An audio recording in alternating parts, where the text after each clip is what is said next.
Okay, and it is 5:30 a.m. Go ahead and get started. A couple housekeeping things. This is a learning live, so go ahead and gather some note-taking materials, digital or physical. I use physical. It's okay that you use digital. Just get some note-taking materials for today. Let me ensure that I have my pen readily available. Okay. Additionally, you will need a second device, as this is we have a lecture portion and then we have cognitive fitness activities after the fact. So you will need to be able to look at the website during the lecture portion and then visit the YouTube channel to look at 2 videos located on the YouTube channel. I know you're watching on YouTube. However, you need to be able to watch and do at the same time. So you need a second device. At this time, go use that second device to go to Good Morning Sabrina. You go to the turnarounddoctor.com. Excuse me, I feel like this lens is a little shea buttery. Okay, I'm back. There we go. And I'm the culprit. So the turnarounddoctor.com, you want to go to the 74 Principles of Real Leadership tab, scroll down to the authentic section, and we are on number 12, finishing up the third letter in real, and it is apologize when you are wrong. Okay, so now that we've gotten the guiding principles and all of the housekeeping things out of the way, good morning. I am Dr. Donna Thomas-Rodgers, daughter of Leslie Thomas, granddaughter of Arthur Jethro Evelyn II, and great-granddaughter of Levi Thomas. Welcome to your morning mental workout. How do we get here? Number 1, neurogenesis. That's the creation of new neurons. Okay, good morning, Regina. That's the creation of new neurons. Next, we got new neuroplasticity, and that is the creation of neural pathways. You add those together with the 74 principles of real leadership, as well as personal accountability, the theory of personal accountability, and you arrive at neuropability. Neuropability is the brain's ability to wire itself to utilize the 74 principles of real leadership so that you can create unlimited neural pathways for you to become your best day in and day out. And then how does all this happen? It happens in the frontal lobe. We use the executive function of the brain to make all of this happen. So without further ado, let's use it today. Apologize when you are wrong. As I mentioned, is one of the 74 principles of real leadership. It is something that I hated to do. I did not want to do. I would have preferred to eat live insects than to admit the error of my ways, especially if I was wrong. My thought process was, if you say you're sorry, then it means that you are sorry, and I would never, ever do that. So with wisdom and a lot of life experience, I understand the actual reason why you would apologize when you are wrong, and that is the reason why it has become one of the 74 principles of real leadership. As we continue to deep dive into each individual principle of real leadership, I am defining every word within that principle so that you understand it in all of its totality. So let's start with the word apologize. The word apologize means the following: a regretful acknowledgement of an offense, failure, statement, or action, and an admission or of error or discourtesy. An admission of error or discourtesy. I don't have my glasses on. Let me put them on. There we go. All right. Apologize. A regretful acknowledgement of an offense, a failure, statement, or action, and an admission of error or discourtesy. The definition of when is at or during the time that. The definition of when. At or during the time that. The definition of you is yourself. R is occur or took place. Occur or took place. And then wrong is harmful, not correct, unjust, unfair, or errored. Harmful, not correct, unjust, unfair, or errored. So what does that mean? That means that you have taken action or said something where it has offended, it has failed, it is a bad statement, an action, it's an error, it's discourteous. And you need to apologize for that. Sounds simple, right? Seems simple. Did something wrong? I apologize. But what happens? Why is it so difficult for people to apologize? Why would I have preferred to eat live insects than to say I'm sorry or I apologize? Well, I looked it up today and it was interesting finding the answer that made sense for what we're talking about today.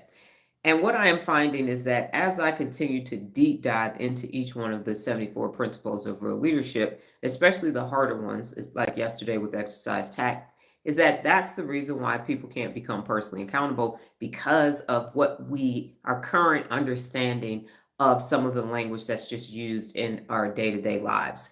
And apologizing is something that people don't want to do. I don't want to do this. But when looking it up and researching why people don't want to do it, even that answer is hard to understand and hard to find.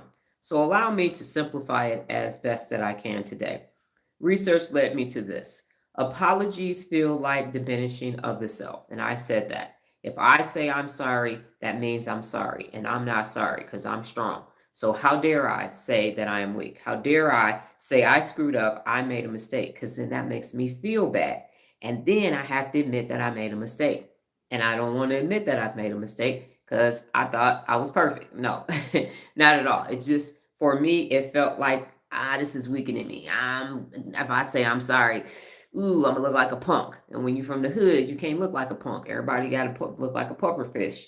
Can't show any signs of weakness because somebody's gonna pounce as soon as you do that. My sister told me don't do that. Even in our adult lives, she still is not one that will apologize. Her response is let that go.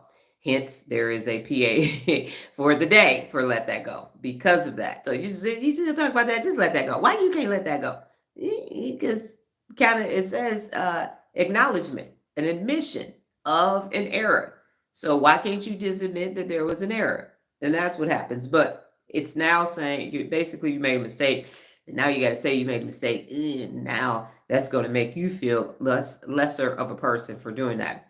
And then the other reason is apologizing gives up power and control. So you say, I'm sorry, I apologize to the person. And now you don't know if they're going to hold it against you, if they're going to forgive you, or if they're going to be like, well, that ain't enough. And now you're waiting. Well, what is it that I need to do? When are you going to forgive me for that? And so there is this back and forth. And that's the issue. When you are holding yourself personally accountable and so are the people around you, you can apologize, you can have some dialogue, and next thing you know, you're done, bada boom, bada bing. But when you have unaccountable people in the mix who can't be honest, who can't establish trust and be trustworthy and violate multiple principles of real leadership, now there is this conflict. And so there is this hijacked amygdala that is taking place.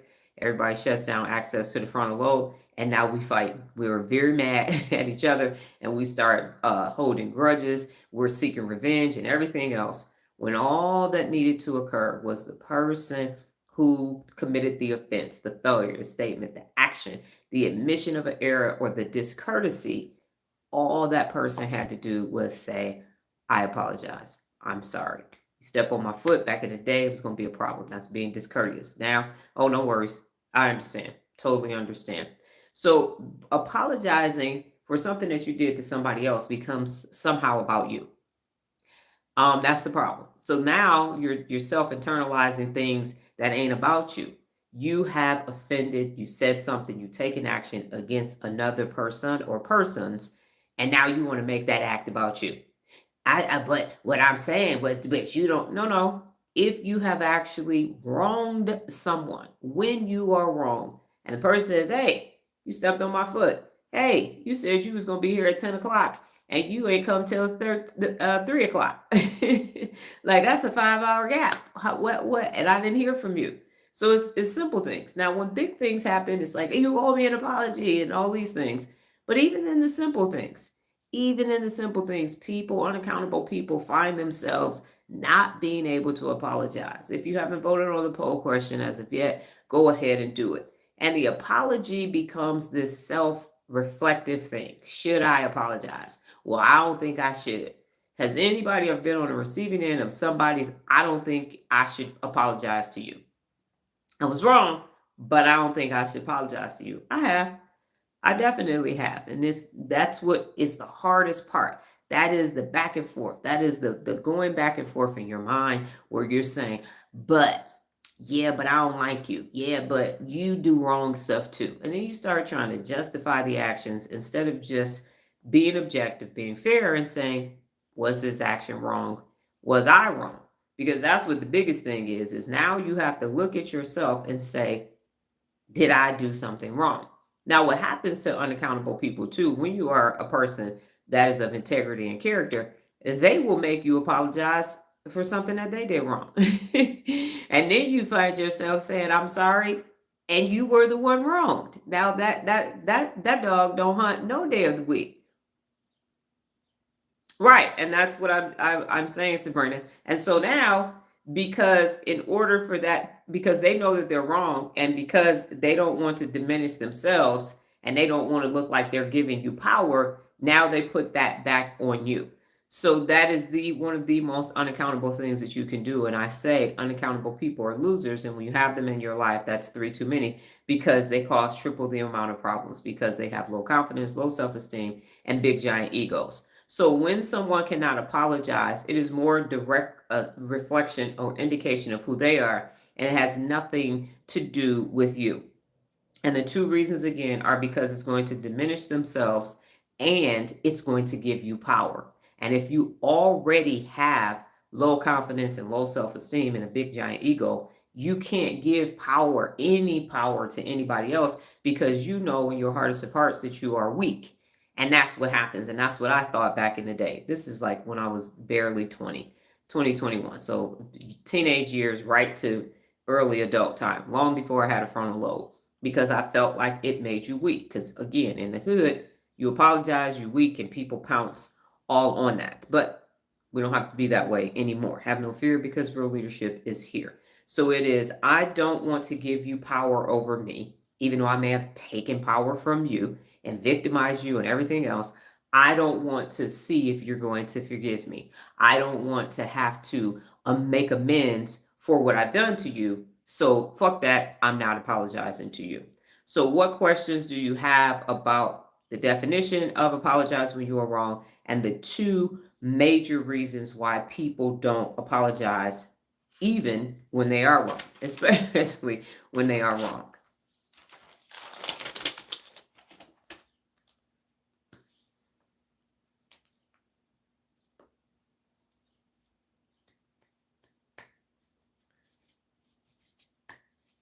And by what questions do you have, I mean have questions. I understand that Regina is driving.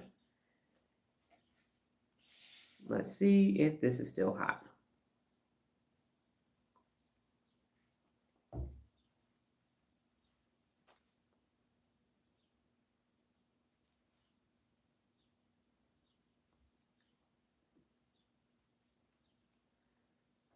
No questions, interesting information.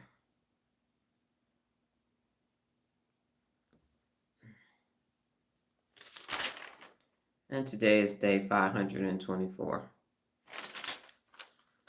Why do they have to be belittling when they are in a position of power? It's the same reason. I'll get 1 second, Kevin. I'll get to you in one moment. So Sabrina, because everybody, four people's name ends in A: Lola, Nola, Regina, and Sabrina. Yeah. So my perimenopause brain is trying to process that. Charge it to my perimenopausal brain, not to my heart. What's taking place is, I know, right? It was Rhonda, Brenda. I think of DMX song when he's about three Kims, and so anyway, the point is, it doesn't matter that the person is in a position of power or authority. What matters is that person. So let's take the title away. That individual person feels weak, and the power position just makes it so they don't have to apologize. But it wouldn't matter if they were not in a position of power or authority. They would still not do it because of who they are. So that's what happens. It just feels worse because the person is actually, and the mistake that is made is that because someone is in a position of a power of power authority, we make the mistake of thinking they're a leader. And in the Army, we used to say respect the rank, not the person, because that's a colonel, just yes, sir, yes, ma'am, at the time, because the person could be like Captain Gaylord was a pure asshole. So what happens is don't confuse the two. Power and authority does not mean leader. It just means a position. So that person doing that, they do it to their family, they do it to their friends, they could be peers, and they would not apologize to a peer. They might apologize to someone in a superior position to them, but that's for the sake of keeping their job and keeping their position. But it wouldn't be a real regret or acknowledgement of or admission of wrong. Yeah, it's the title, not the person. So if you strip the title away and you just looked at the person, and you mentioned this yesterday in your when you sent your information in, it's a command presence. So I will, no matter what I have on, when it's time to start talking to me, people will recognize the command presence. So it doesn't matter. I don't have to, I could be at appointments with my daughter with my mask on my face and say I'm D, and people can sense the presence and know, okay, I know you cutting up a box, but I think you was doing something else in a different life. So what happens is when you have a command presence, it won't matter what position that you're in. I have been in a room with wealthy people, people with titles, and people. Perfect example that I have. And Kevin, let me give you number one, Kevin. Number one is apologizing feels like it's diminishing yourself. So if you apologize, you're going to feel less of a person by apologizing. That's number one. So when I was out and about not working or networking here in Las Vegas, they had the Veterans Administration something. It was a veterans organization for veterans, national organization, and we were starting a chapter here in Las Vegas. And so they had Steve Soroka was a retired lieutenant colonel, and there was me. And so everybody decided in the group that Steve Soroka should be the leader of the group because he was a retired lieutenant Air Force colonel and he was getting ready to run for office and he looked the part. And that's all I'll say about that. And so they say, yeah, we want Steve Soroka to do it, not Dr. Don. I say, hey, cool, no problem. So we were launching, we were at a hotel, we invited all these people, we were telling them what was getting ready to take place. They introduced him as the president. This is Steve Soroka, he's going to be in our chapter and all of that. I'm standing all the way in the back of a hotel conference room, way, way, way in the back. When it was over, people turned around and came to me to start asking questions. I'm in the back of the room. Literally, he is up front. He is rah rah, sis boom ba, ha la la, get him up. They hadn't even, I think I went up briefly for a moment and said something and then went back to the back of the room. And when it was over, everybody came to me for the questions. Now, I'm not going to say maybe it was because I had on an amazing Ralph Lauren fuchsia jacket with black buttons and amazing black slacks and some amazing stilettos and my hair was herring. Maybe they thought my outfit was amazing. I don't know, but I do know that in that moment, that command presence, everybody, I'm like, he's the president. He's the president. Go ask him. Go ask him. Go ask him.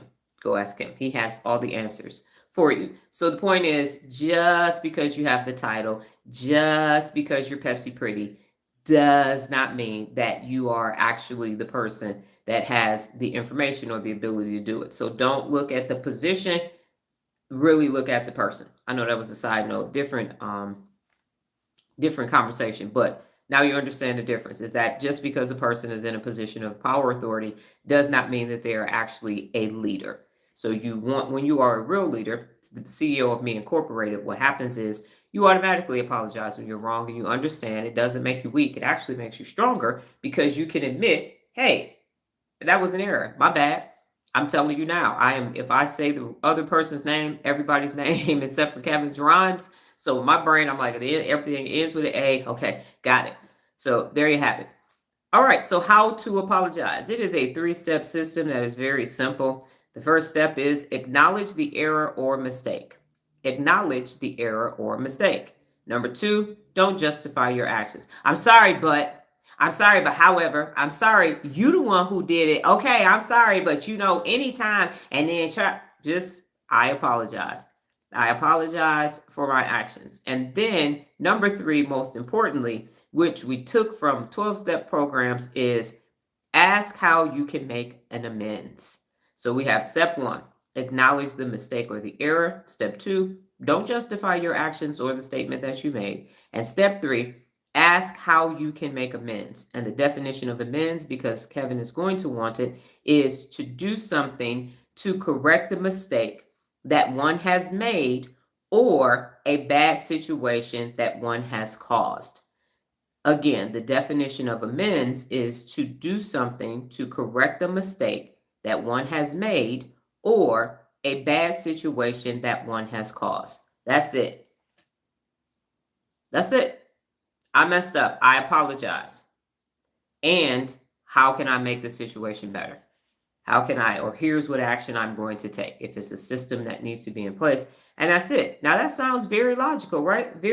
So why is everything so emotional? Because it's happening. I got the wrong shirt on today, but it's in the amygdala. The amygdala is going to stop you from apologizing. It is going to stop. No. Holding grudges and everything. Your frontal lobe is going to say, okay, logically, I understand what you did, and here's how you make amends. And the reason why I'm not speaking to my immediate family is because of number 3. That amends. I'm acknowledging what I've done, and that amends. Okay, so the 3 are to how to apologize. Number 1, acknowledge the error or mistake. Number 1, acknowledge the error or mistake. So this is how to apologize.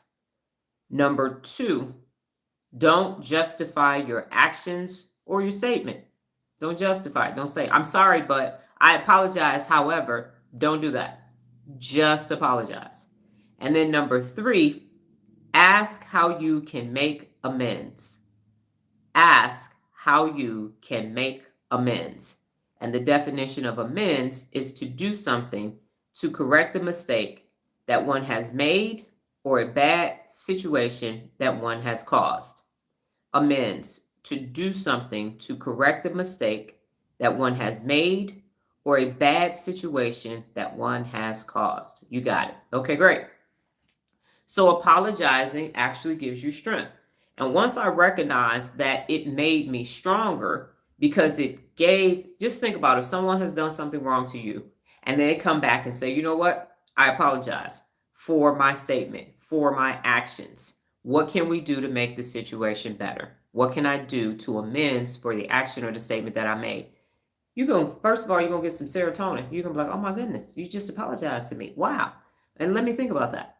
And then your part in this as a real leader is to say, okay, yeah, well, next time let's just do this. And then you just move on. But what happens too is if someone apologizes to you, especially if you apologize to an unaccountable person, well, I just don't know. I'm going to need a lot of time to get over this. And you could have just left the chicken in the oven 10 minutes longer. It didn't burn, but it was a little crispy. And now you got to hear about the chicken for 30 years because of this minor error. So if the chicken didn't get burnt and it's just a little bit crispy, just put some hot sauce on it and call it a day. It's just one meal. But it's these, when you wrong an unaccountable person, they're never going to forgive you. And they're going to remind you of it. And then they're going to start getting revenge on you. Yeah, well, because when you burnt the chicken. So yeah, that's why I took all your money. What? That math ain't mathing. So that's the other component to this. And then they will just use it against you. Yeah, well, you drank all the Kool-Aid back in 1984. So no, I am not going to pick your kids up from school because you're in urgent care. No, you shouldn't have drank my Kool-Aid. So then it becomes retaliatory. When it's like that's not the same thing. And then they will do something minor like drink you will have an interaction with them where they will do something major and they will act like all they did was drink the Kool-Aid. And then it's like, what? It wasn't even that serious. I mean, my sister almost got me kicked out the Army. And I would have got a bad conduct discharge and wouldn't have been able to vote or get a job or nothing else. And she wants to be dismissive and say, well, that was when I was drinking. That's even worse because you weren't supposed to be drinking. You're an alcoholic, but okay. So they're very unaccountable people are very good at making these big giant mountains that they've created of shit shows and tell you to just get over it quickly. They're not going to apologize. And so you have to go back to the 2 reasons why people can't apologize, because it's going to make them feel diminished, and then it's going to give you all the power to decide. So instead of apologizing because they don't know if you're going to forgive them, they just rather not have any of it occur. So what questions do you have, Sabrina? Yes, I had that before too. It was very disappointing and unprofessional. Yes. And so what happens now is that you know that it's neurological. What you can do is make peace with it. So I've made peace with it, because trust me, if I was still angry with my immediate family, I would have dropped some motherfucking bombs by now. I understand what happened. It's neurological. They are who they are. And at some point, personal accountability is still available to everybody, so they can continue to do what they've done over there. Because one thing about personal accountability, and Nola said this in her self-care challenge yesterday when she submitted the items, is that when you holding people personally accountable is how you lose the losers. Holding people personally accountable is how you lose the losers. When you keep holding people personally accountable, they are going to go away. They are going to go away, like that TikTok sound. Excuse me, sir, have you found Jesus Christ as your Lord and Savior? You can't go. And people start running away. They usually do it with pets. They're going to go away because you're not stopping that. You're not changing that. Hey, Kevin, you still doing that personal accountability stuff over there? All right. Just call me when you're done with it. No. What do you mean call you? So you can manipulate me, or you can get some for and want some money? Because I talked to you about 6 months. I had a big business idea, but that's okay. You still talking to Dr. Donna. So no, let me know when that goes left. I'll come back to you then with all my stuff. No, this ain't that. It's absolutely not going to happen. Personal accountability says, number one, I'm holding myself personally accountable. And number two, I'm holding you personally accountable too. That's what I'm doing. I'm going to hold you personally accountable too. And unaccountable people don't like that. So they'll go away and they'll check back in. No doubling back. You are going to lose the losers when you hold them personally accountable. So you don't have to apologize. No, not at all. You don't. Are you still mad? Absolutely not. Because one thing about me is you want me to be mad. And Nola knows this. You want me mad. You want me angry. You want me still bringing it up. You want me yelling and cursing. Because once I get cool as the other side of the pillow, I'm over it. Done with it. Detach, cut the scissors from it. I no care no more. I no care. No care at all. Well, I was saying part of you becoming personally accountable yourself, you got to lose the losers to remove the external unaccountability to fix your internal unaccountability. Yes. So you have to remove them so that you can fix the inside as well. Yes, ma'am. So that was just part of what you were saying. Yes, ma'am. I concur. So when you start to apologize, you will find that it gets simpler and simpler and simpler to do. And it does not make you weak. For some reason, it gives you strength. And I think it's because you are being honest and you are being trustworthy, and you recognize that this doesn't take away from me and I actually wronged somebody. And the apology is for the other person. And that's what people don't understand. The apology is to make the situation whole and right again. That's what it's for. It could be something small or something major. I apologize. I apologize. How do we rectify this? How do I amend this situation that has actually taken place? Okay, so what questions or statements do you have about apologizing? I'm going to reveal the answers to the poll question momentarily. So here's my question to you. Do you have a better understanding of why people can apologize and why or how you can apologize? Is that clearer to you? Clear as a bell or clear as mud?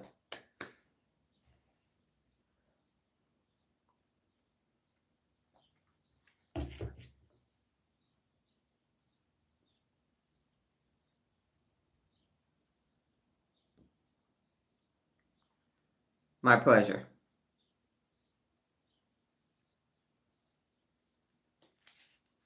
And what you don't want to do, and I know this is very difficult, I'm still working on it myself, is what you don't want to do is become emotional about not getting the apology. That's hard to do. We learned that in Al-Anon. You gotta you got to be in recovery. And even if your qualifier, which means the person that sent you to the Al-Anon meetings in the first place, whether they get in recovery and start recovering or not. So you don't, because if you start holding on to that grudge, that's a neural pathway that has been created for that grudge. And you got to feed that grudge. So you're going to keep bringing it up so that the grudge will be there. That neural path, nah, I ain't, My grandfather, unfortunately, took a lot of grudges to the grave with him and just holding on to things. And so you just let that neural pathway be pruned. You don't use it or lose it, and then it just goes away 100%. So Kevin, do you understand? Your connection might be still not connecting, but do you understand the difference?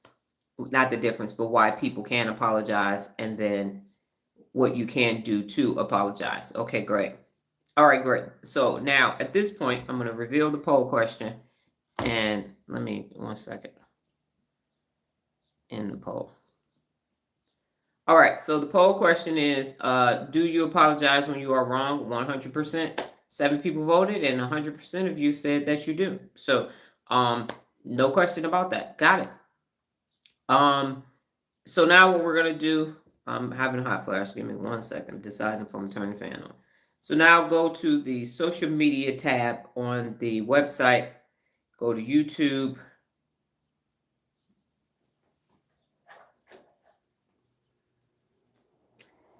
And you're going to go to complete this sentence. Use a little drop down arrow. We'll be doing 2 today. The one that you will be using is why do I? Why do I?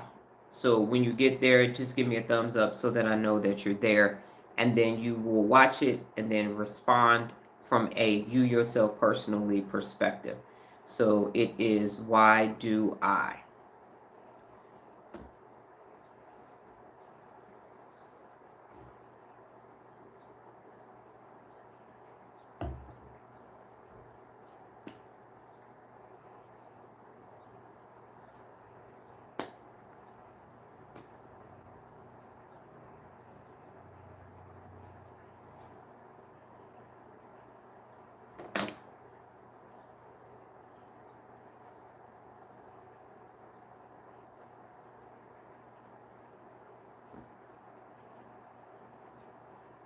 I wonder what made me start doing that.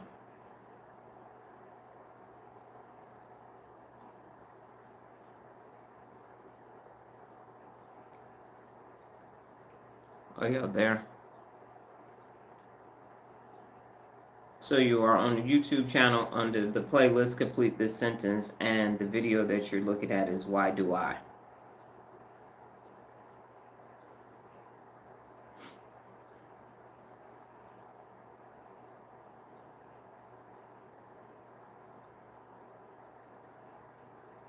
Important.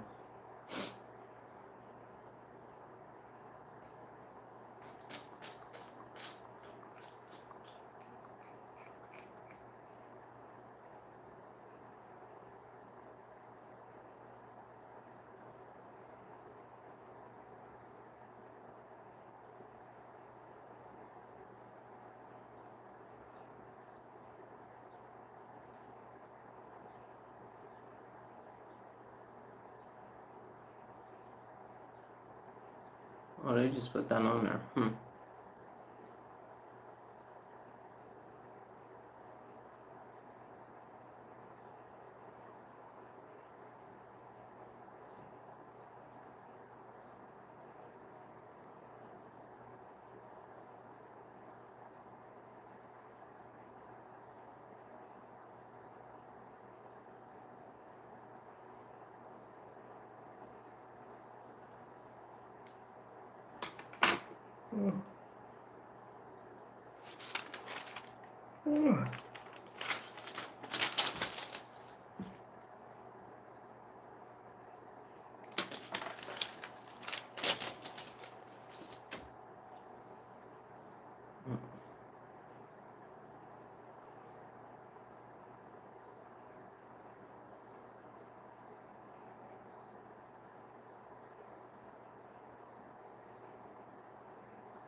Sabrina, why do I still tiptoe around sensitive subjects with family and friends?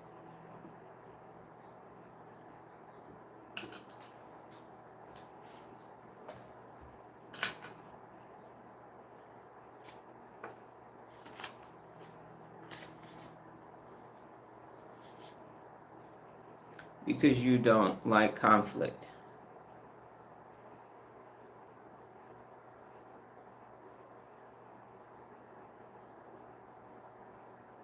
Kevin, why do I struggle answering questions like these? Can I be honest, Kevin? I'm working on being honest. So, if please let me know if I could be, if I could be honest to answer your question. Nola, why do I still wait to the last minute to turn in my work when I have already done RL 365 and N3 challenges, now one of which I am 304 days in?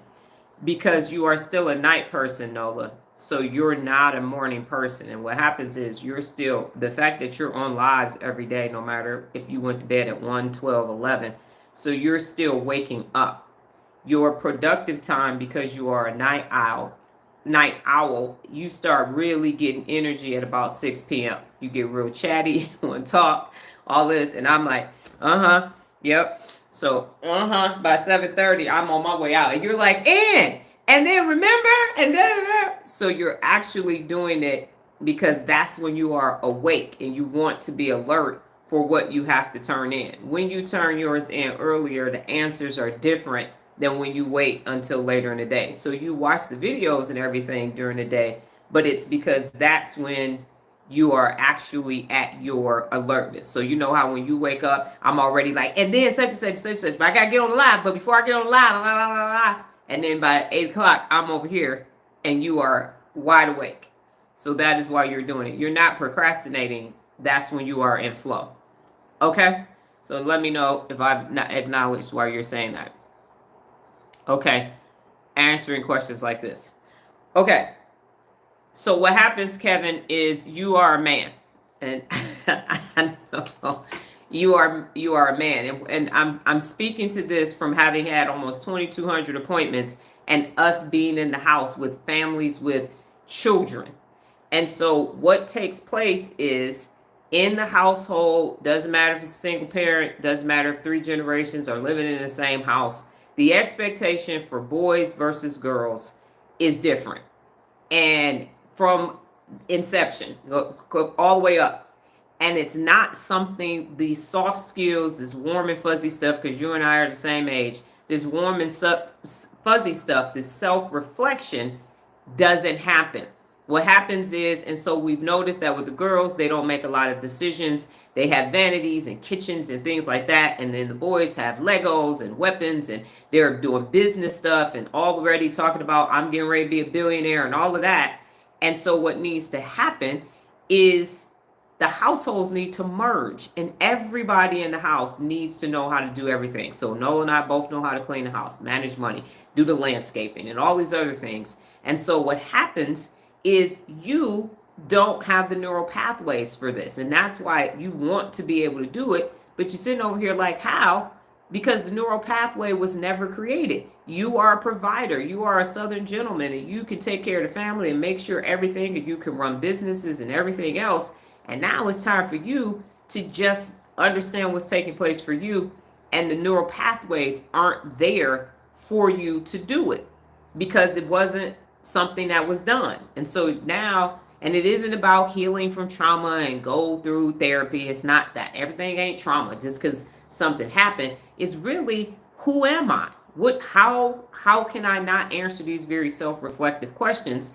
But you have to be programmed or neural pathwayed to anything that's self-reflective, because we don't do it and women are in their feelings. So naturally, because of the chromosomes and everything, our brains are wired to be nurturers and all of that. So it's kind of there innately, but it's there and available for everybody. So when you have to do these things, you don't have the neural pathways to do it.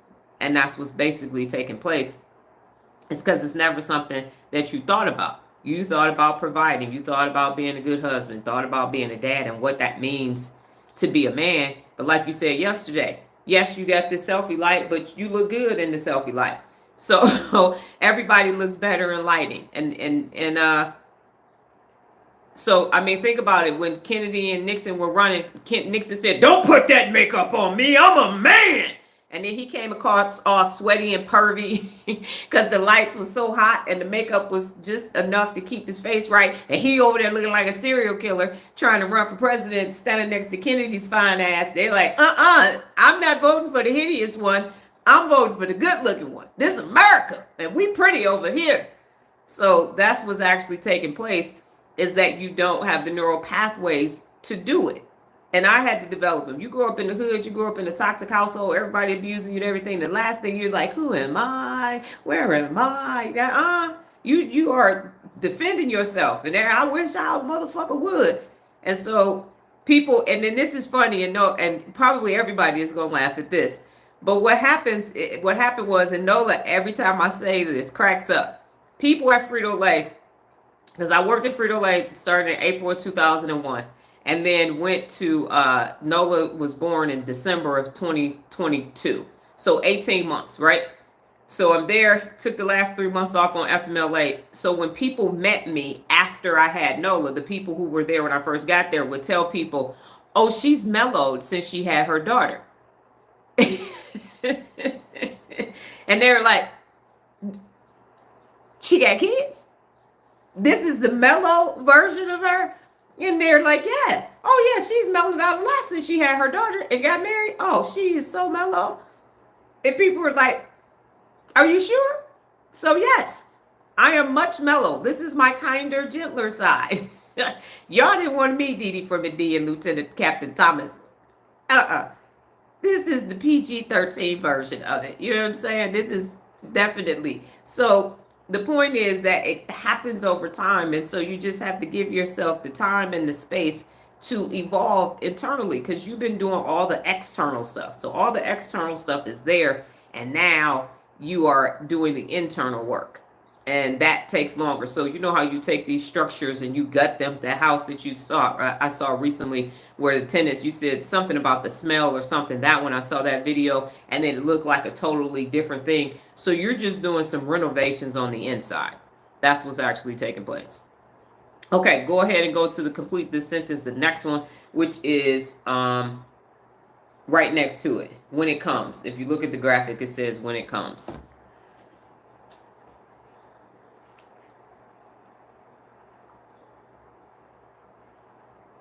And my pleasure to you, Nola, as well.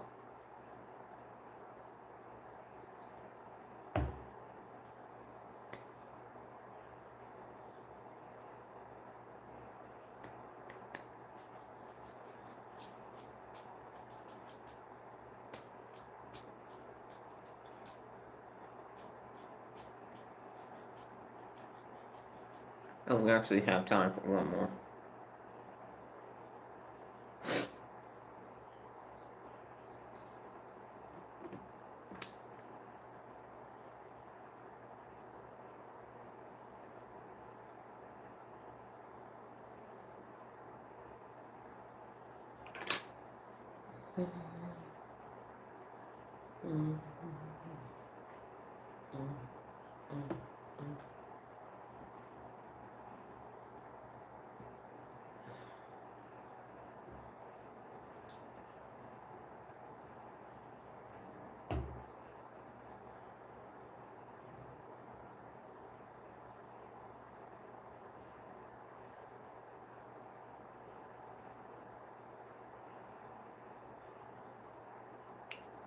And Sabrina says, when it comes to my boundaries, I try to hold them and then justify why I didn't. And Sabrina, when I used to do the lives on TikTok, I used to have 3 questions that I asked at the end of the TikTok video. And it was yesterday, how many people did you hold accountable, to include yourself? How many loser interactions did you have? And then the final one was, did you set and keep your boundaries, set and maintain your boundaries? And if not, what was the infiltration that allowed them to come in. So did you open the door and let a unaccountable situation occur? Did you invite them in? Did they kind of talk you out of your no? And that is the big thing too, to understand if you let a boundary down, if there was a perimeter breach, what took place. And neurologically, why did that take place? Because it's an attachment to something. So if you say, so for example, for me, I made the choice that I'm not dating anymore because I did that for 23 years, so I'm good. So I have these other things that I'm working on now, and I can't I wasn't devoting a lot of time to it to begin with. So if all of a sudden I start dating and for some reason I must wake up as somebody else, but if I do, knowing what I know, and now I stop being on the lives because I'm on a trip and I start doing all these other things, my boundary is I teach adults how to hold themselves personally accountable. Everything else comes way behind that. And I'm finished with that. Now I have to acknowledge, well, what happened? Why did I break this rule that I've had for over a decade? So that's what happens. And now it could be attached to something that I'm unaware of. So when you do take a boundary down, ask yourself why, and then does it even need to be a boundary anymore? You can assess that too, because one thing about it, you can turn a previous no into a current yes with new information.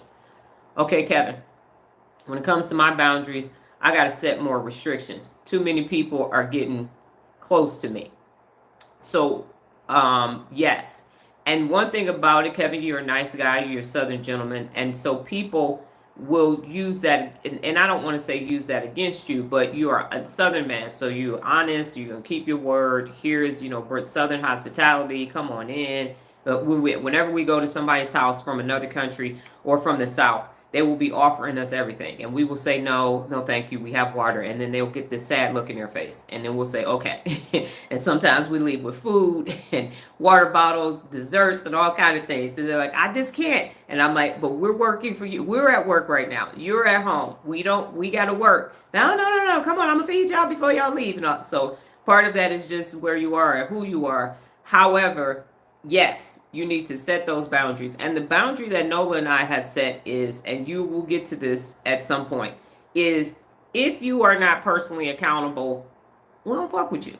That's not, if you are not personally accountable, because at some point you are going to violate one of the 74 principles of real leadership. And I can't hold you accountable to that. So because you all are personally accountable and you don't do something in a challenge or something else, I can say, based upon the principles of real leadership, you keep your word. You didn't keep your word. You are in you're being a thermostat instead of a thermometer right now. You let somebody hijack your amygdala, now you're coming over here trying to hijack our amygdala. So when everybody is personally accountable, you get to hold them to the 74 principles of real leadership. But when they're not, what are you anchoring any of that to? Man, dang, why you being so hard? Everybody can't. Now people guilt you because you've worked hard and now you have more than some other people, so that they make you feel guilty, success guilt, and all these other things. When the reality of the situation is, you people need to be personally accountable. Everybody's not going to be a billionaire, but everybody can maintain and have a standard of living for themselves. And if they don't, why is that? Deep dive into that. So don't let them guilt you into all of your success that you have. And because think about it, I have 15,400 Instagram posts. Now, people might say, dang, I mean, you know how to create content and all of that. But I've been posting on Instagram since December 16, 2015, every day. So what were you doing from December 16, 2015 until today? Because we all had 24 hours in that time. So get to that standard and then keep that as your standard, which is part of the other reason why somebody on Thread said, are you still friends with any of your childhood friends? And I said, no. And the answer is, if you're coming back into my life, you will be personally accountable, because I tried it to Sabrina, for you. I tried still having relationships with family members and friends, and they weren't personally accountable. And there was this always, I got to decide, am I going to say something? Am I not going to say something? Is this going to be a problem? Are they going to say you're doing too much? And I'm like, if we all following the 74 principles of real leadership, then we all know what we're talking about. We all speak the same language. And then And then Nola, did you watch the other thing? Because if you did, I don't have your answer up there. So Sabrina, you said yes. Feels weird when you point out. I was like, ugh, need to check myself and follow the rules. Yes. So that's what's happening is that, and then you have this, and trust me, I get it. You had these feelings, you love and care for these people. So now you're saying, well, dang, it's not that serious. It's just this. But now you're allowing unaccountability and inviting it into your life. And then when something goes left, the gut is telling you no. 400 messages a day. Send it to the brain. Don't do that shit. Don't do that shit. Don't do that shit. And then you do it and you're going, ugh, why did I? And so that's why everybody has to be. It was the fourth video. It was when it comes to my boundaries. So it's the one next to why do I steal when it comes to my boundaries. And I understand 1,000%. You've known these people your entire life. You were in significant relationships with them. But you got to ask yourself, is it bringing out the best in you? That's what I always say. When somebody doubles back, when they come back, I got to say, is this person going to wake up every single day focused on best? And the answer is no, because I didn't teach them how to be personally accountable. So one day they're going to call not at their best, and they're going to want me to either pump them up and take some of my personal accountability over there to that losing situation so they can feel better. And I'm saying the best way to feel better about your life is to hold yourself personally accountable. And then you get to wake up every day using your amazing brain, being a thermostat, not a thermometer. And now you get to create all these neural pathways. So they want for you to lower your boundary because they didn't take the time to create a new neural pathway. That's not on me. Neural pathways are free. You could be in jail and still create new neural pathways as long as you have the high functionality of your brain. Right, because my family will give you the silent treatment, and that's worse. Our mom said, take care of each other before passing, so I feel guilty. Okay, well, where do you believe that guilt is residing, Sabrina? So the guilt is coming because, again, unaccountable people live in the emotional center of the brain, the temporal lobe, the limbic system. So they are not using the frontal lobe, where all logic and reason and everything happens in the frontal lobe.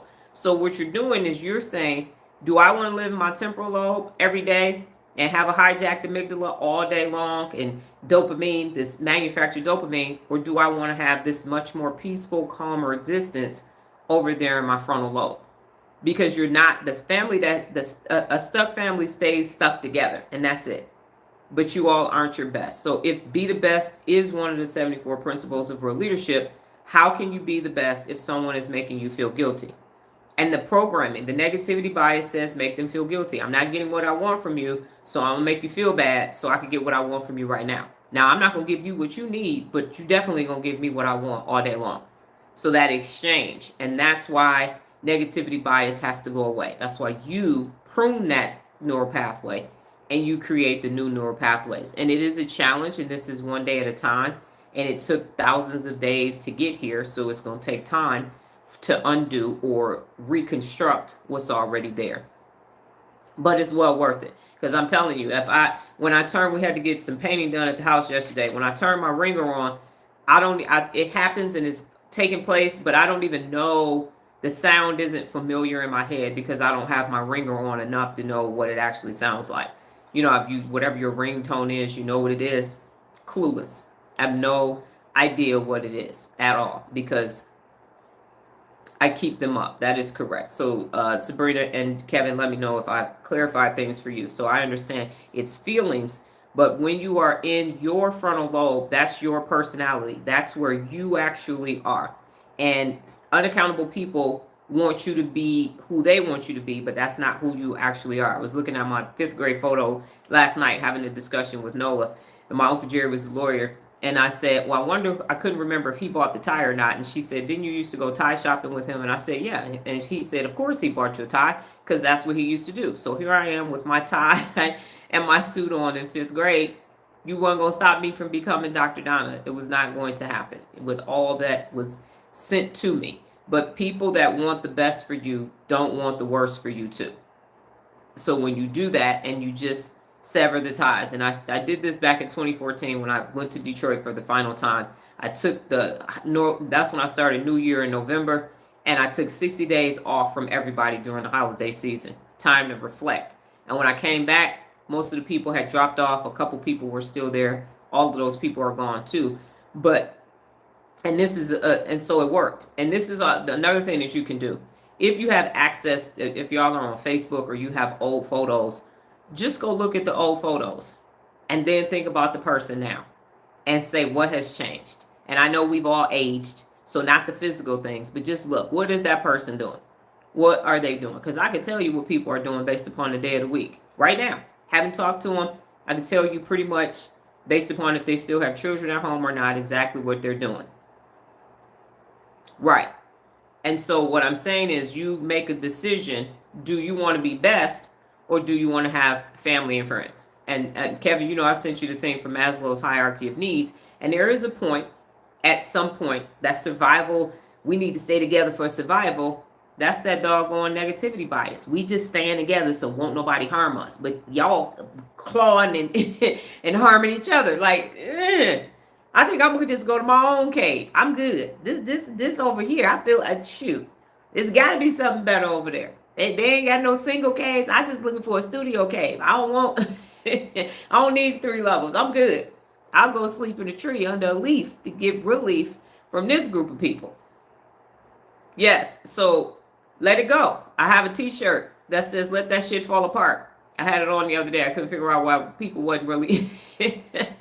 I got on like, oh, I have my "Let that shit fall apart" T-shirt on. Okay, cool. So just get you a studio cave. It calls it. I ain't got no room in my studio cave. Y'all can't come over. I just got a rock that I sit on and a wall that I look at. That's it. Ain't no room. I don't have another rock. I don't have nothing. I got a small little stove that I use to put some kindling in it. It's only room. I slide in it and slide out of it. No room for anybody else.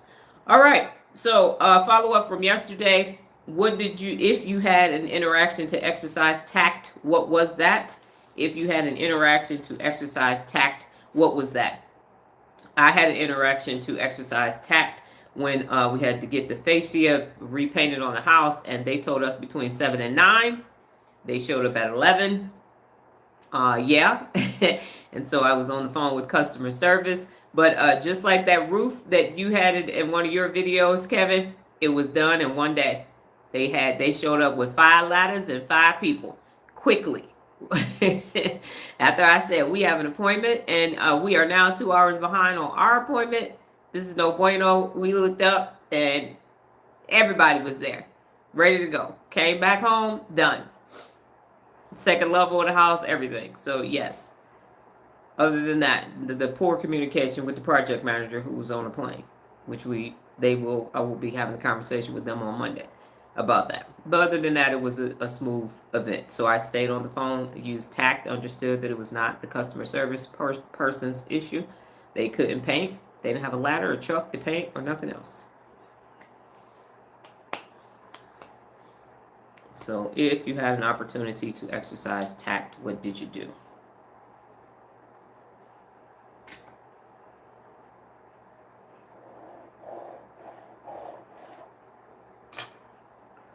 I didn't have it yesterday, but the day before I had to exercise tact for the first 3 appointments because the clients were assholes. That is correct.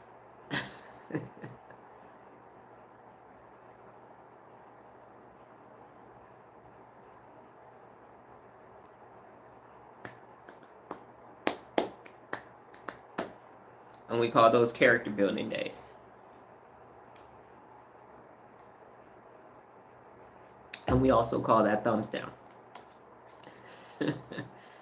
We ain't coming back. We ain't coming back. We ain't coming back. We will not be back.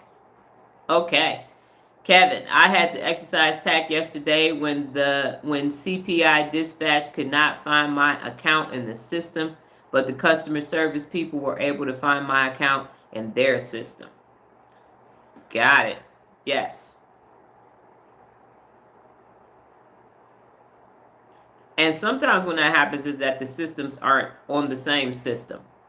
So then it's not merged together. They're not talking to each other. Because when I worked at Frito-Lay, sometimes that didn't work. Or if you're switching over and the other people haven't switched over. And then sometimes it's technical competence too. All right, Sabrina, yes. 2, had to tell someone working on a special project the importance of not disclosing information they are not supposed to. He's part of a special group. He apologized. I am grateful that I'm no longer in the environment where, especially when I was in the military, because of all the security clearances. I'm grateful to have had that experience, and now grateful that I don't have to have that experience anymore. Now I don't really tell y'all who Noah's clients are, because we end up in some pretty interesting places still. But I'm saying, like, if you say this, somebody could die, kind of thing. Okay, and then you can go ahead. I think you got one more, Sabrina, because you said you had 2. So today's real leader principle is to apologize when you are wrong. If you find that it's something, a minor infraction all the way up to something major, go ahead and apologize. Use the system, acknowledge what happened. Don't justify your actions, and then how to create amends. And then, what did you learn today? And what did you learn about yourself? What did you learn today? And what did you learn about yourself? Here's what I learned today while you're typing. Is I learned that making the connection, and I probably have said this before, if I do, just charge it to menopause, is that making the connection of real leadership from 2008 to the neural pathways of today, to turning that information into a lecture format and presenting it in a way that you can actually understand it and implement it, is challenging. And I give myself about 40 minutes to an hour to make all of that happen. Challenge yourself is one of the 74 principles of real leadership.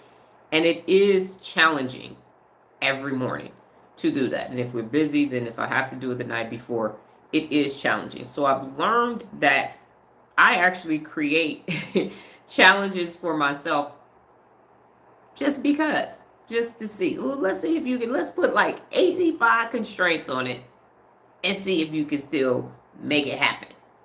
For real. Because this is information that was from a while ago. And how is it still applicable to today? And make it make sense. And then Sabrina, you said my other event was explaining to someone the need to take required training to help her improve her skills and keep them current. Yes, ma'am. I've had to do that as well at Frito-Lay. And especially when someone doesn't want to learn the new skill. I even have that in my book. All right. Nola said, I learned there is a brain reason people don't want to apologize. And Nola says, I learned now why I didn't want to apologize. Also got perspective on my productivity. And Kevin said, today I learned that Amazon only had one of Dr. Donna's books left in stock. So Dr. Donna, send them more. Okay. Kevin, as I have mentioned in the past, if I start selling my book again, hopefully you and Miss Latoya have an extra room at the house, or if you could let me Airbnb one of your houses in South Carolina, because Nola will kick me out and I will need shelter. So I'm going to look like back in the 1920s with one of them old school suitcases coming to stay with y'all for a minute. Hey, I'll even work in the boba tea shop, because I used to work at McDonald's. And yeah, so I got skills. You said you're looking for an assistant. Here I go. Yeah, can't sell my books anymore. So what happens is wholesalers sell my books. That's who has it. And so if they are not in stock, then yeah, that is on them, because I pay my annual fee for them to be available. I did say that the Canes person did tell people to buy the book. So at one point they were out of stock. So yeah, and I understand that. And so I got to have a conversation with her, because here's the thing. I'm saying now you need the book. Before I was like, it's not necessary. And so I'm like, but now if I'm saying you need the book, it is necessary. So now there is okay, you order it. Now I got to ship it to you and all of that. Is that possible with our current schedule? I don't know, but you actually do need the book. So there you go. We're working on it. That's Cap. I wouldn't kick you out, never. Right. I've been trying to run away from home and I can't leave. She won't let me leave. I got like a tether on me. All right, Sabrina, you said, I learned that it's the person, not the title. And then what did you learn about yourself, Kevin and Sabrina? And again, I'm asking you these questions because I'm nosy as shit. No, that's not why. So that every day we are actually wiring two new neural pathways. What did I learn today? It's going to be automatic. And then number two, what did I learn about myself? Because to the point with Kevin, this self-reflection doesn't happen on a daily basis. However, it needs to, because you take you wherever you go, and you need permission to self-reflect, and not from a negative perspective. Well, why I'm so fucked up? No, that's not what it is. Not at all. Also learned that I must learn how to engage the situation and be logical and not emotional. Yes. And again, the more you can stay in your frontal lobe on the daily basis, the better you are, and you will feel it. So now, like I've mentioned, is I actually can feel unaccountable people. I can feel negativity bias. That's why I said the other day I could smell a punk through the internet, because I literally can understand what's taking place. Even when somebody just typing something on the internet, it becomes blatantly obvious what's actually taking place. So the more you, as Noah said, the more you hold yourself personally accountable, you lose the losers. Now they're unaccountable. You can internalize your own personal accountability. Your brain is just like, yep, nope, stay away from them. Because remember, the gut sending all those messages, and the gut will tell you to stop. And as I emailed you, Sabrina, with the inhibition control, that's literally an executive function of your brain. So you saying, nope, I'm not going to do that. I'm not going to say that. I'm out. And that's why you all know when it appears that I'm popping off on somebody on the live, I'm actually not. I'm doing it on purpose. Because if I pop off, I'm basically not going to even remember what I said or what I did, or be conscious of it. And that's not good for anybody, because you want me alert. Stay alert, stay alive. That's what we used to say in the military. And then just, Kevin, what did you learn about yourself today? Because, yeah, I just saw that. Yes, that's what I said the other day. And when I'm on a roll doing extemporaneous things, I'm not paying attention to that. But I'm saying the fact that I knew I was getting ready to go ham. I treat them as hecklers from when I used to do stand-up comedy. So that's why it's not so much planned as it's impromptu, because they started it, and so I finish them. All right, so you're going to be using apologize if you're wrong. If you wrong someone today. I did have something else to say.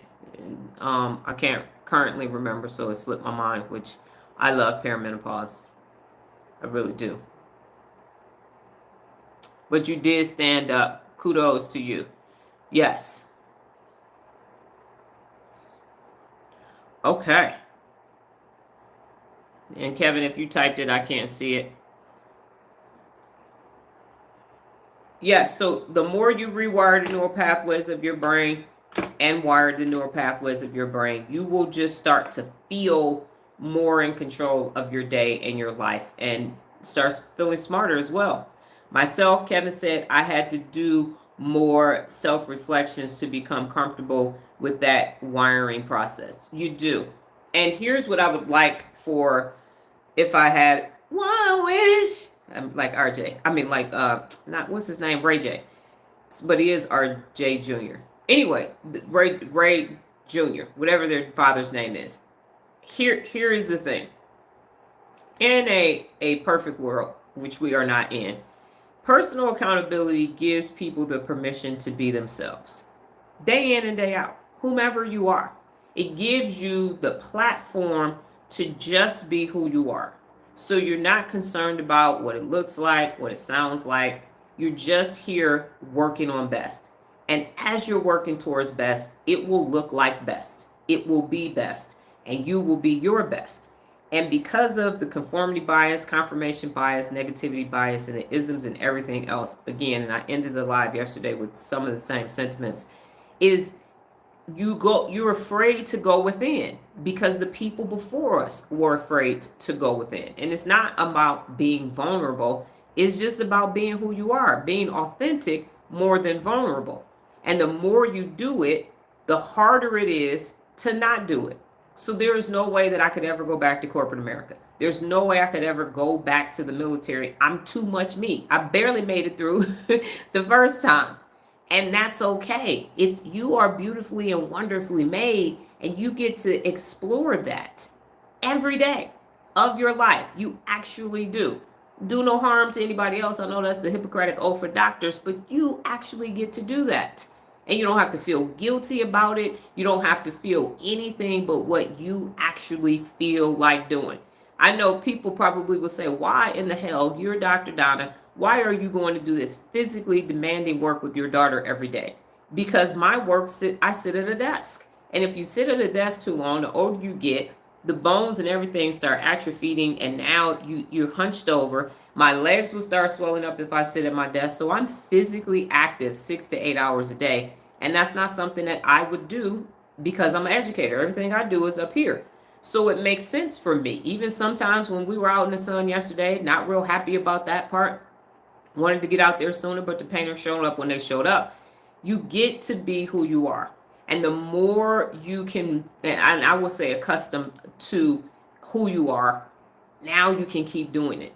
So at no point should you feel guilty or feel bad or feel like, should I be doing this for myself? Yes, it's your life. When you leave here, everything was on you. So be who you came here to be. Get as accustomed to doing these things, and anybody around you that's trying to stop that shouldn't be there. Why should a hater have access to you? Family, friend, otherwise. Frat brother, because you a Q. No, absolutely not. Nobody should stop you from becoming your best, to include you. So yes, the wiring is the reflection. And is it going to be strange? And like, as I mentioned yesterday, me saying my lineage, that's strange as hell in 2025. I'm over here saying daughter of Leslie, granddaughter of Arthur, great-granddaughter of Levi. What year are we in? But that's where I'm at right now. And that's what I'm doing. Because I am. I come from a good lot. I've been saying I come from a long line of drugs and alcoholics for 20 years. And now I'm saying, I mean, if your grandfather walked from fucking Florida to Detroit, you got some good genes. Walked. Hello? Walked through, I don't even know how long it took him. But that's gangster. So yes, I'm going to say something about that. Goldie and Levi were not the same ethnicity. Excuse me, what? So them some rebel rousers. So yes, I'm going to acknowledge that every day that I'm here. Every day. They did not die in vain. They're like, hold up, we got a doctor in the family. Look at her. Look at what she doing. She carrying the names on. She acknowledging us. We changing things. So I'm not comfortable saying it yet. I'm not accustomed to it. It's still kind of in my head. But give me another week. I'm going to be saying it like orange. It's just going to roll off my tongue. And I'm doing that to give you permission to do something grandiose too. Now, Nola, you said Ray is the middle name. The first name starts with an E, but he's junior. It's like Eric or something. Got it. They say healthy body, healthy mind. Yes, 23andMe and Ancestry has taken that away from society with the invasion of our privacy and selling our information. I totally understand that. I do. I have Ancestry, and I'm okay with that because everybody's selling everybody's information, but I needed to know. And I actually found that out through my own family archives. And people would say it's not real, but when I did my Ancestry, my Uncle Terry popped up and a couple cousins that I already knew. So I understand that, but I'm gonna find out, because what I do know in Sabrina is that what they did when I did it, they didn't have the breakdown, but now they actually have the percentage breakdown of all parts of me. We're Irish and Polish and some other stuff too, coming from the Congo and everything else. So I have the actual DNA breakdown. So I'm cool with that part, because black hats can come and get your information at any time. I read a book on hacking. If they want your information, a person that went to MIT literally wrote a book and said how you can go in and get everybody's information. So even if you have a high level encryption to the highest level, it can still be hacked. I mean, they hacked all of MGM's information and Caesars and held that information and told them, give us 50 million or we're not giving you your shit back. So anybody, a real hacker, can get into anything, anywhere, at all, at any moment. Definitely that. I can't see what that emoji is right now. So for me, you can have it. I mean, shit, I tell all my business anyway. Then what information is out there that they gonna get that I ain't already said at that point. So they could do that if they're gonna be pissed. They'll be like, this boring ass shit. Next. It ain't nothing here. We got you doing this. There she goes searching for the brain again. It's a hiding and scared emoji. Okay, got it. So here's what I will say. Table that. Stick around for a year and see if you still feel that way.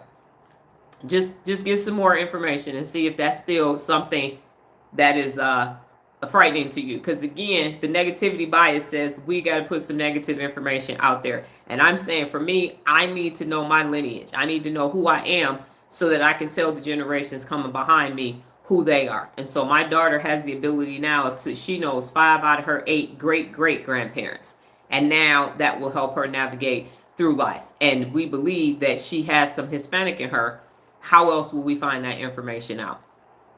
If not through that. So yes, I mean, the Army had my DNA way back in the 90s. In case I showed up dead, they will be able to know that it was me. They use dental records in the case that if you become maimed or some type of way where the only thing they can do is identify you by your dental records. And they definitely used it back in the day in the wartime. So somebody's going to have your information to trace it back to you. Touch enough stuff and your DNA is going to be on that. Think about everything that you touch all day long. Fingerprints are everywhere. So yes. So, yep, it's an invasion of privacy, but NSA is listening to us all the time. Whether you're on a Wi-Fi or not, you can have triple encryption. You can get got. People have gone into hiding and then somebody has still found them from one photo, side of a face, photo recognition, cameras taking pictures of us at stoplights. So, yep, Big Brother is always watching. I needed to know who I was, so I weighed the pros and cons. In fact, my mother, how I got it, she asked me what I wanted for Christmas one year, and I told her I wanted my ancestry done, and she said, I don't want to know. I don't want to know. Clearly, you don't want to know, but that ain't got shit to do with me. I want ancestry. Go ahead, get the kit. And now I know, and they've been updating since I did that. Like I said, it literally breaks down the percentage for me. I'm not saying that that's something that you need to do. I'm just showing you all that I'm challenging myself consistently. And this is important to me, so I'm going to find it because I was in the military. Everybody knew who their great-grandfather was and all these other things. And I'm sitting over here like, I think you work in the water board. I don't know. And the older I get, I want people coming behind me to understand this is who Dr. Donna was. And this is why she was here. And this is what she created while she was here. Let's extrapolate this information and use it going forward. Okay, so that's all that I have for today. Kudos to you for taking time out of your life to learn how to wire your brain. The more you consistently do this, the more you will find that you are an amazing creature and you have unlimited abilities here on the face of the planet Earth in the midst of unaccountable people attempting to try to stop that. Motherfuckers been trying. I've almost died 8 times. People been trying to take me out unsuccessfully. I'm still, to quote Antoine Fisher, I'm still standing. I'm still strong. So that's what that's about. When it's not time for me to be here, I won't be here. But until then, I'm going to be here and I'll be the baddest mofo walking the face of the planet Earth. With that being said, again, kudos to you. Go off and have an amazing rest of your day. God willing, higher power in the universe. I will be back tomorrow, same time, same place, same face. You too. Different t-shirt. Have a sensational Saturday. Take care. My pleasure.